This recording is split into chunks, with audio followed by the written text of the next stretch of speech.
Bom dia para vocês. Olha, gente, eu falo sempre, mas é verdade. Imagina um cara nervoso. Mas é uma alegria e um prazer imenso estar aqui nessa tribuna para compartilhar o que Deus tem falado comigo nesse tempo. Amém? Vamos ficar de pé? Vamos orar ao nosso Deus. Pai, obrigado, Senhor, por essa manhã. Obrigado porque até aqui Tu tens nos sustentado, Pai. Deus, eu quero entregar, Deus querido, aquilo que foi ministrado aqui em Tuas mãos, ó Pai. Que não seja a minha voz, mas seja a voz do Teu Espírito, Pai. Que possa tocar o coração de pessoas aqui, Pai. Que elas possam sair daqui para praticar, meu Pai, aquilo que for dito, aquilo que for orientado aqui, meu Deus. Deus, eu te peço isso em nome de Jesus. Nos abençoa nessa manhã, Pai. Em nome de Jesus, amém e amém. Assim, o que eu vou falar hoje é algo que eu vivia há um tempo atrás e vivia mais ou menos uns 2, 3 meses atrás. Até mais ou menos um mês atrás eu estava vivendo isso. Era crise interna. Todos nós, pode sentar, gente, pode sentar. Desculpa. Glória a Deus. Assim, todos nós temos nossa crise. Todos nós temos nossa crise interna, nossa crise existencial. Quantas vezes a gente nos pergunta, será que Deus está comigo? Quantas vezes a gente se pergunta, será que o que eu estou fazendo está sendo de agrado de Deus? São coisas que estão dentro da gente, que a gente se faz perguntas. E isso é importante, isso é bom para a gente. Porque aí a gente ativa um gatilho na nossa mente, no nosso coração, que Deus é bom. Porque se você acordou hoje, é porque Ele permitiu que você acordasse. Se você está vendo, se você está andando, é porque Ele permitiu que você fosse fazer isso. Se você tem o seu carro, veio de bicicleta, é porque você tem saúde. Veio andando porque você tem saúde, tem suas pernas. Quanta gente não tem essas coisas? Não tem um carro para vir para a igreja, não tem uma bicicleta, não tem a perna, não tem uma cadeira de roda para vir para a igreja. Aí eu começo a pensar lá no Into. Quem já foi no Into? Ninguém foi? Já foi? Eu, pela misericórdia de Deus, nunca fui e não quero ir. Porque eu sei que quando você entra lá, isso é relato de todos que vão. Você fica em choque. Você começa a cair em realidade. Na sua realidade. Por quê? Às vezes a gente reclama de pequenas coisas que acontecem com a nossa vida. Enquanto a gente lá dentro, lá do Into, está lutando para ter a vida. Então, aí eu quero falar hoje sobre crise. Como eu me comporto mediante as minhas crises. Se a crise você quiser botar tua saúde, você pode colocar. Se essa crise for problema financeiro, você pode colocar como pauta. Se essa crise for o teu problema, o problema no seu casamento, você pode colocar. Se essa crise for o seu filho, você pode colocar como pauta. Porque assim, todos nós temos uma crise existencial dentro da gente. O que eu quero dizer hoje a respeito disso é como eu estou me comportando mediante a isso. Quando o problema vem à tona, quando aquilo está em evidência na nossa vida. E isso eu vivi esse tempo atrás.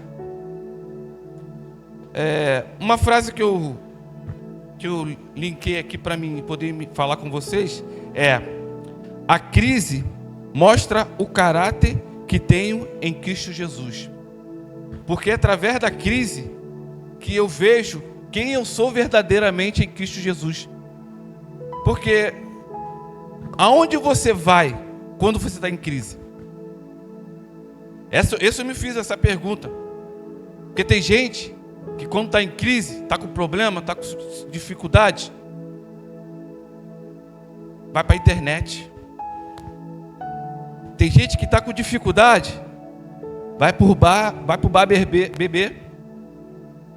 Tem gente que está com dificuldade, deixa de vir para a igreja. Eu estou com problema, não quero hoje ir para a igreja. Quando você está com crise na tua saúde, para onde você vai? Eu costumo dizer que aqui a igreja é o hospital. É aonde que eu venho me consultar com Deus e Ele me dá os medicamentos. É aonde que eu saio curado. Aqui é o hospital. E o doutor é Jesus. E ele é tão... Imagina aquele médico que te trata bem, aquele médico que é perfeito, que só em você entrar ele já sabe a tua dor, já sabe o que vai te indicar. É Jesus, porque Ele já conhece o teu coração. Ele já sabe o que está dentro de você. Ele já sabe aquela crise que está dentro de você. Então essa frase foi muito boa para mim, porque me fez refletir como é que eu estou me comportando. Eu não sei se vocês sabem, alguns sabem, outros que me conhecem há pouco tempo, não devam saber, mas eu trabalho na assistência social da Prefeitura do Rio de Janeiro, diretamente no abrigo da Prefeitura. E lá a gente trabalha com diversos homens, tudo dependente químico, com problemas financeiros, com problemas pessoais. E esse tempo de crise me fez refletir a respeito desses rapazes, esses caras que eu cuido lá, que eu fico de olho para não trazer droga para dentro do equipamento, que eu fico de olho para não brigarem dentro do quarto, que eu fico de olho para eles não se suicidarem. Me fez refletir a respeito da vida desses caras. Esses caras não têm a orientação que a gente tem hoje do Evangelho. Esses caras não teve na sua infância, a grande maioria não teve o entendimento, o conselho de alguém que pudesse direcionar ele para um caminho bom. E quando eles chegam lá, normalmente eles chegam cheios de orgulho, com um ego ferido. Eles chegam lá destruídos. A grande maioria chega destruído. Por quê? Perdeu seu emprego, perdeu sua esposa, perdeu seus filhos, perdeu os seus documentos. A grande maioria chega sem documento nenhum. E lá a gente com o serviço técnico lá e os psicólogos, a gente trabalha essa reinserção dele na vida social. E a nossa vida não é uma caixinha de surpresa. Não é. A nossa vida, na real, a nossa vida é uma caixinha de surpresa. Nem todo dia a gente leva assim para a nossa vida. Aquele dia que você vai fazer uma entrevista no trabalho, você não sai lá com o sim logo de cara. Você sai que, daqui em tantos dias a gente vai te ligar e vai te dar uma resposta exata do que vai acontecer com você. Não é assim que funciona uma entrevista? E todos os dias, aqueles caras recebem não na vida deles. E às vezes tem não que... Como é que eu vou explicar para vocês? A gente começa a trabalhar eles param de beber, diminui a quantidade de droga, que parar é meio difícil para eles, mas diminui, que dentro lá do equipamento a gente não permite isso, mas eles vão para a rua, na rua a gente não tem como segurar eles. Então diminui a quantidade de droga, diminui a bebida, começa a trabalhar num documento deles, fazer documentos, começa a tentar fazer ele se reinserir à sociedade. E às vezes acontece o não. Por exemplo, aquele cara que foi para lá, que terminou com a esposa, aí passou 1 mês, 2 meses, aí ele é orientado a entrar em contato com a esposa para tentar reconciliar, etc e tal. Mas quando chega lá na casa da tua esposa, a esposa não quer ele definitivamente, pela situação que ele fez, pelo que ele cometeu. A esposa, de repente, às vezes já está até com o outro. Ou seja, é um não que ele toma na vida, que ele sai de lá cheio de crise. E aonde que ele vai buscar o refúgio? nas drogas e nas bebidas. E quando chega, eles chegam no equipamento, às vezes chega destruído. Tu não reconhece aquele cara que é tranquilo chegando no equipamento. Mas isso quer dizer com a nossa crise aqui, Edson? Eu quero dizer a respeito de nãos que nós tomamos, que nós precisamos comportar com o caráter de Cristo. Todos os dias recebemos nãos e precisamos nos comportar mediante o caráter de Cristo. Para não ficar nas minhas palavras, vamos abrir a nossa Bíblia no livro de Mateus, capítulo 26, versículo 39. Vamos ler, eu vou ler o verso 38 e o 39, tá bom? Eita lasqueira. Glória a Deus. Amém. Aí, como o pastor fala, os bons costumes não podem ser perdidos, né? Vamos nos colocar de pé para ler a palavra. Amém? Diz assim: Diz-lhe então: a minha alma está profundamente triste, numa tristeza mortal. Fiquem aqui e vigiem comigo. Indo um pouco mais adiante, prostou-se em rosto em terra e orou: Meu pai, se for possível, afasta de mim esse cálice. Mas contudo, não seja como eu quero, mas sim como tu queres. Só até aí. Preciso nem dizer que... Pode se sentar. Preciso nem dizer que Jesus vivia um tempo de crise naquele momento.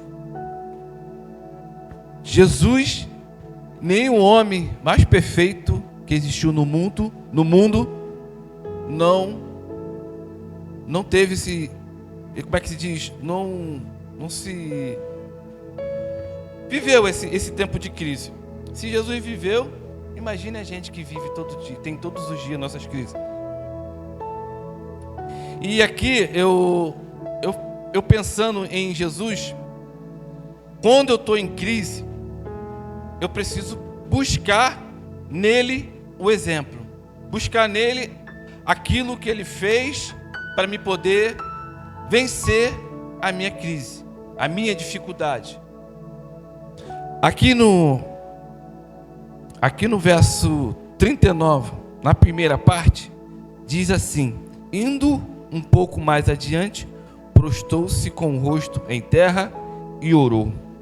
Grava essa primeira parte aí. Falando sobre comportamento mediante a crise. Será que quando eu estou em crise, eu tenho orado? Será que quando eu estou em crise, eu tenho buscado a face de Jesus, face de Deus? Será que quando eu estou em crise, eu tenho meditado na palavra? Irmãos, eu entendi uma coisa na minha vida. Sempre que eu estiver em crise, o primeiro lugar que eu preciso ir é para o meu lugar secreto. Porque é lá que eu vou obter resposta. Aí agora deixa eu falar um pouquinho do que eu vivenciei há um mês e meio atrás. Eu trabalho, faço condução de escolar e trabalho no meu trabalho formal. E nesse período eu tenho, de final do ano para cá, me organizado financeiramente. Passei por um processo muito ruim, que roubaram meu carro, o ladrão pegou meu cartão, me deixou uma dívida mais ou menos de uns 3, 4 mil. E de lá para cá fui me reestruturando, trabalhando, levantando, eu e minha esposa, nos levantando. E quando virou o ano, eu falei comigo mesmo: esse ano é o meu ano. É o ano que eu não vou passar dificuldade financeiramente. Esse ano é um ano que eu não vou viver essa crise que eu vivo constante. Normalmente o pessoal fala: isso é só uma fase. Assim que a minha fase está demorada pra caramba, né? Eu fico pensando, jogando videogame, como jogar um videogame? Você não consegue passar de fase, é sinal que você está apertando algum botão diferenciado, de uma forma diferente. Então eu pensei comigo, esse ano eu vou apertar o botão na hora certa para poder passar de fase. Só que está demorando pra caramba, mas eu espero em Deus. Aí voltando aqui, falei, esse ano é o meu ano. É o ano que eu vou estar financeiramente, vou poder passear com a minha família, vou poder ter o que eu quero, vou poder comprar o meu celular, vou poder fazer um monte de coisa, melhorar meu carro. Enfim, aqueles planos que a gente faz quando você sabe que o negócio vai dar bom para você. Mas infelizmente eu recebi uma notícia muito ruim. Recebi uma notícia de um débito que a gente precisava pagar, muito significante diante do nosso orçamento. Eu entrei em crise. Porque assim, já estava tudo certo. Janeiro, fui pro carnaval lá pro Manaim, curti, comi bem, fomos pro restaurante, dormi no hotel, etc e tal. Falei, caramba, glória a Deus. Deus é muito bom. Foi bênção purinha, lua de mel total. Mas assim, aí eu pensei, quando eu voltar, fiz os cálculos todinho, isso. Glória a Deus. Aí me vem essa notícia. Ou seja, aqueles planos todinho foi por água abaixo. Tudo escorrado pelo ralo. Porque eu já não tinha mais o que fazer. Falei, aquele valor que ia sobrar, eu ia ter que colocar nesse débito que a gente precisava pagar. Eu e minha família. Aí me veio essa mensagem de como eu devo me comportar mediante as minhas crises. Lembrei, porque essa mensagem aqui foi a mensagem de uma célula que eu preguei há um tempo atrás. Aqui, tá aqui até a data. Se eu não me engano, foi até na célula do Bill. Não foi nem na minha célula antiga, foi na célula do Bill. Foi uma das primeiras mensagens que eu trouxe para a célula. Isso me fez refletir como eu estou me comportando mediante as minhas crises. Aí esse primeiro tópico, primeira parte do texto, diz assim: indo um pouco mais adiante, prostrou-se com o rosto em terra e orou. Para onde eu estou indo quando eu estou em crise? Para onde eu estou? Qual é o lugar que eu estou indo quando eu estou em crise? E o lugar onde que eu estou em crise, onde eu vou orar, onde que eu vou no meu secreto, é o meu carro. E dentro do meu carro, eu dirigindo, pegando criança para cima e para baixo, vai, volta, eu começo a orar, começo a chorar. Às vezes eu sozinho no carro, choro mesmo, de sair lágrima. Quando eu vou trabalhar, então, caramba, assim, daqui para o centro da cidade são 35 quilômetros. De carro a 80 km por hora, dá na faixa de 30 a 35 minutos, sem engarrafamento. Aí eu vou nesses 30 minutos, boto um louvor, faço pergunta: Deus, por que isso comigo? O que eu estou fazendo de errado? O que eu preciso melhorar? O que eu preciso mudar na minha vida para que essa fase que está demorada demais passe?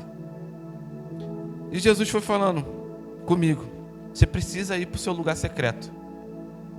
Você precisa se dedicar um pouquinho a mais dentro do teu secreto. Falei: eita Jesus, amém. Eu preciso ter mais intimidade. Aí me veio esse texto. Jesus, quando estava na crise dele, a crise de Jesus era meu pecado e o seu pecado sobre o fardo dele. Tem alguns estudiosos que dizem que Jesus suou sangue. Ou seja, o estresse dele era tão alto que ele chegou a suar sangue. Ou seja, não é nem fichinha do que eu e vocês estamos passando hoje. Não é nada mediante do que a gente está vivendo hoje, mediante a nossa crise. Jesus, e mediante essa crise, ele foi no lugar secreto dele. Foi orar, foi buscar a face de Deus.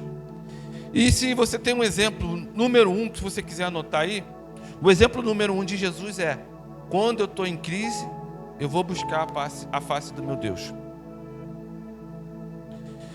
Aí fui lendo, fui meditando nesse texto e veio a segunda parte, que diz assim: meu Pai, se for possível, afasta de mim esse cálice.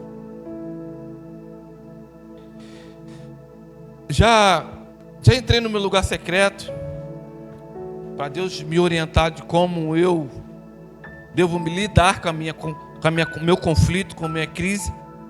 Agora eu preciso procurar aquele que está sobre minha cobertura, aquele que é autoridade na minha vida. Por que eu estou falando isso? Porque às vezes a gente, quando está em crise, a gente vai aonde? No salão de beleza fazer fofoca.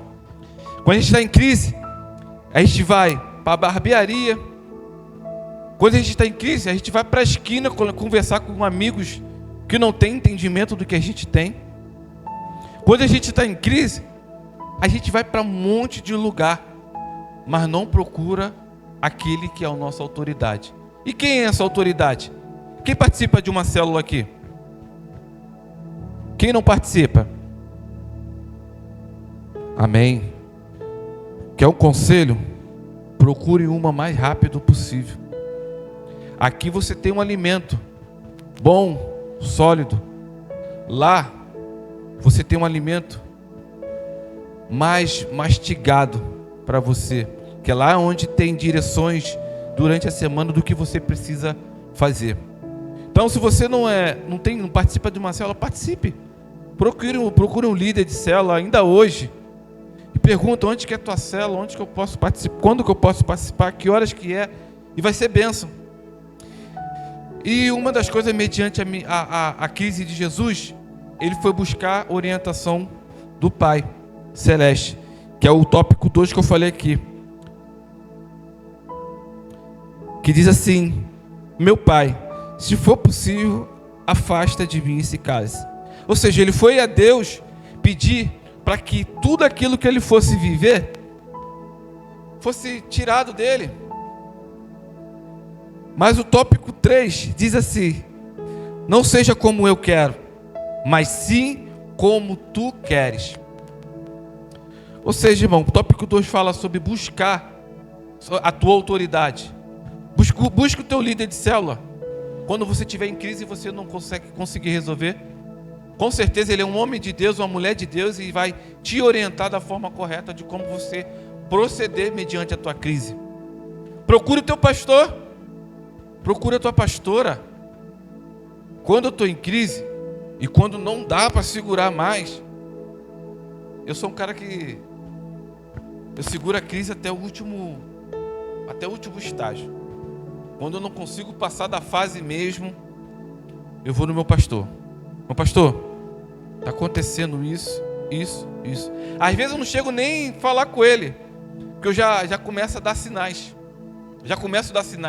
Que eu estou em crise. Começo a dar sinal que estou em crise. Ou seja, aí ele já identifica, por ele já me conhecer há bastante tempo, por eu ser filho dele, ele já identifica: opa, está em crise. Me chama para o canto. Edson, vem aqui. Senta aqui do meu ladinho. O que está acontecendo? Aí vai eu. Chorar. É isso. Armin também é desse jeito. É isso. Ali vem orientação. Faz isso, faz aquilo outro, etc e tal, pá. Ou seja, segui o exemplo de Jesus. Procurei aquele que é minha cobertura, aquele que está sobre mim, aquele que me orienta na minha vida, tanto pessoal, quanto profissional, quanto espiritual. E quem você está procurando?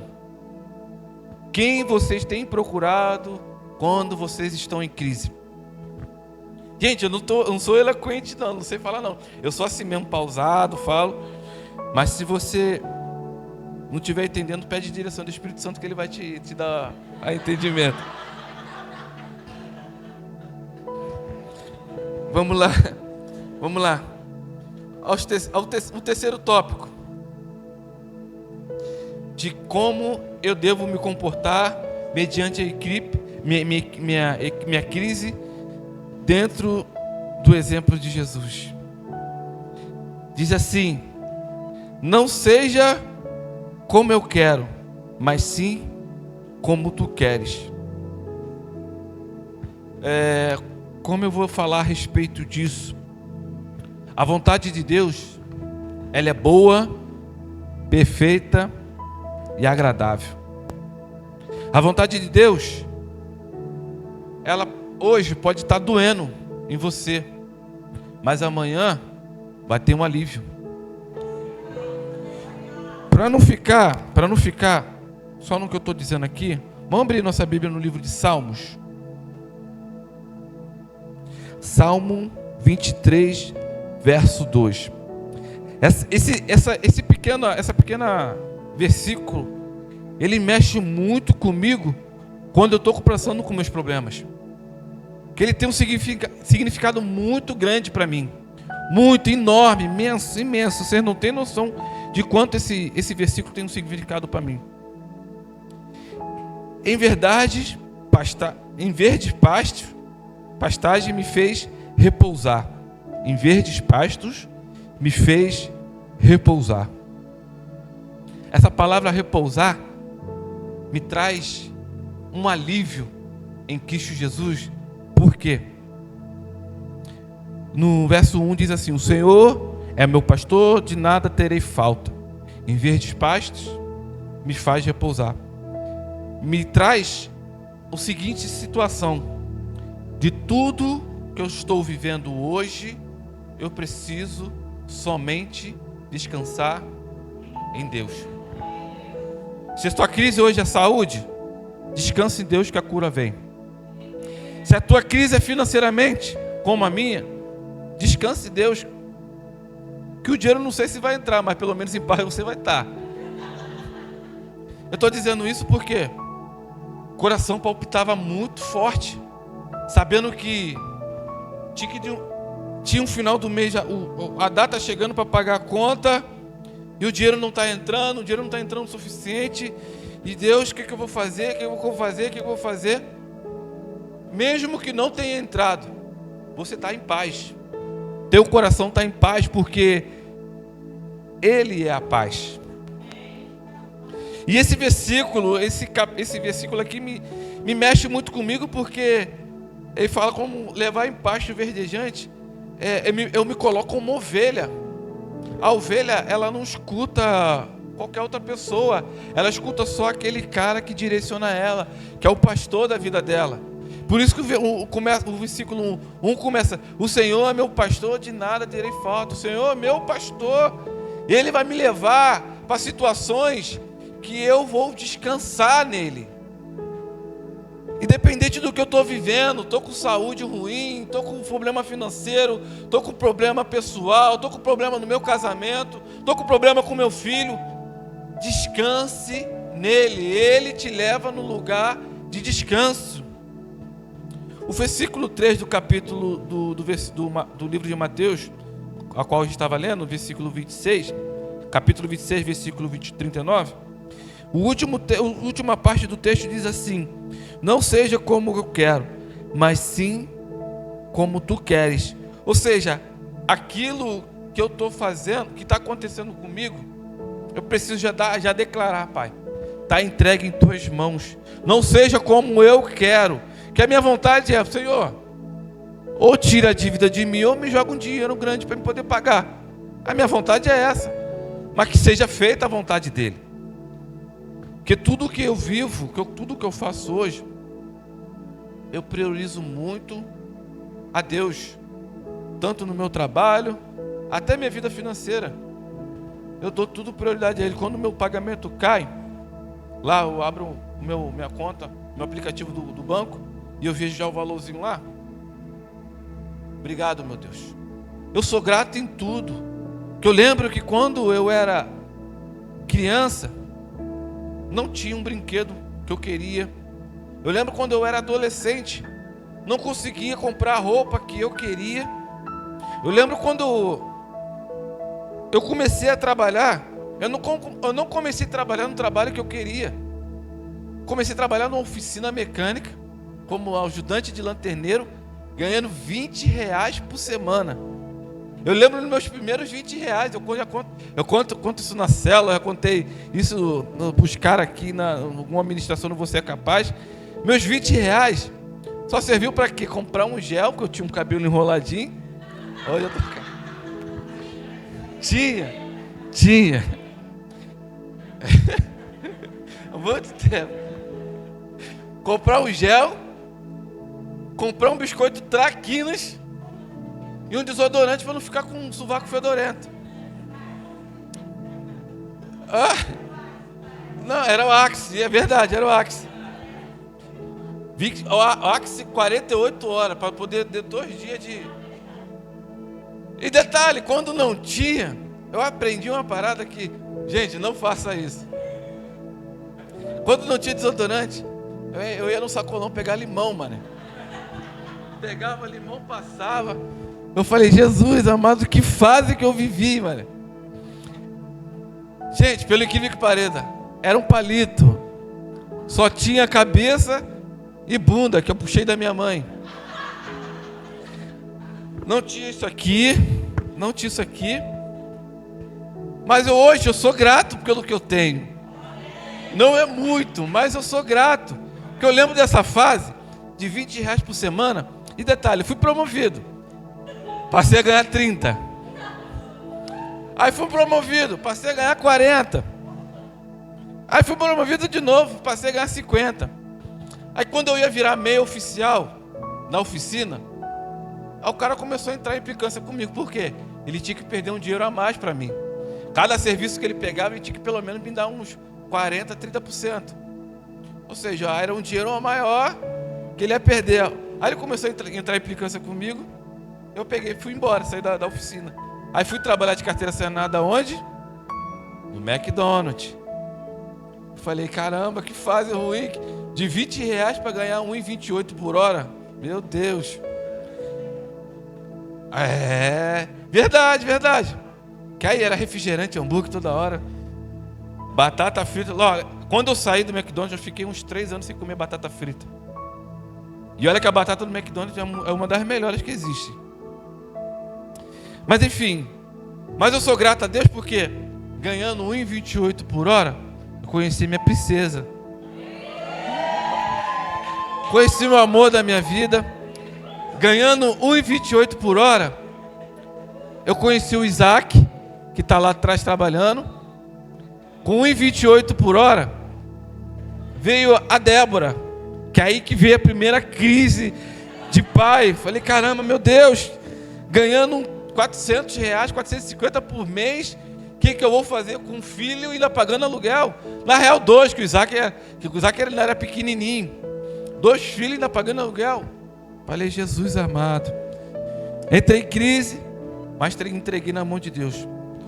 O que eu quero trazer para vocês hoje, nessa manhã, irmãos, seja grato por tudo que você está vivendo nessa manhã, tudo que você está vivendo hoje, seja grato. Porque hoje eu tenho uma família, hoje eu tenho um carrinho simples, hoje eu tenho 2 empregos, que nem o Júlia. 2 empregos. Minha família não passa fome. Minhas necessidades, todas elas são supridas dentro daquilo que o Senhor deseja para mim. Que eu já entendo que quando eu não consigo alguma coisa, é porque não foi pela permissão dele. É porque ele não quis, porque ele deve ter visto lá na frente, opa, o Edson vai se perder se eu der isso aqui. Gente, eu já tive tantos planos. Cara, planos de eu ficar milionário, planos de 50 mil por semana, era o mínimo que eu ia receber. Mas Deus não permitiu que acontecesse isso para mim. Porque Ele sabe que lá na frente, o Edson não ia estar aqui em cima falando com você a respeito disso. Não ia estar pronto. Em nome de Jesus, recebo. Então, Jesus, no meio da crise dele, ele queria jogar a toalha, mas ele entendeu: seja feita a tua vontade. Por ele entender isso, hoje eu e você estamos aqui. Hoje somos livres de tudo que a gente vivia no passado, de tudo aquilo que a gente era no passado. Hoje nós somos livres. Acho que ninguém conheceu o Edson antigamente, só nele só. É só nele aqui. Não, antes disso, quem era o Edson antes? Misericórdia, irmãos. Edson era um cara muito ruim. Era um cara pecador. Era um cara que nem alguém falou, prostituto. Era um cara prostituto. Era assim, era um cara que não tinha caráter nenhum. O que ele falava aqui, ele dizia o contrário aqui. Era um cara falso. Era um cara mentiroso, muito mentiroso. E hoje eu sou lavado, liberto pelo sangue de Jesus. Porque simplesmente Jesus decidiu que não seja a minha vontade, mas seja a vontade dele. Para que hoje eu e você estejamos aqui para adorar e bendizer o nome do Senhor.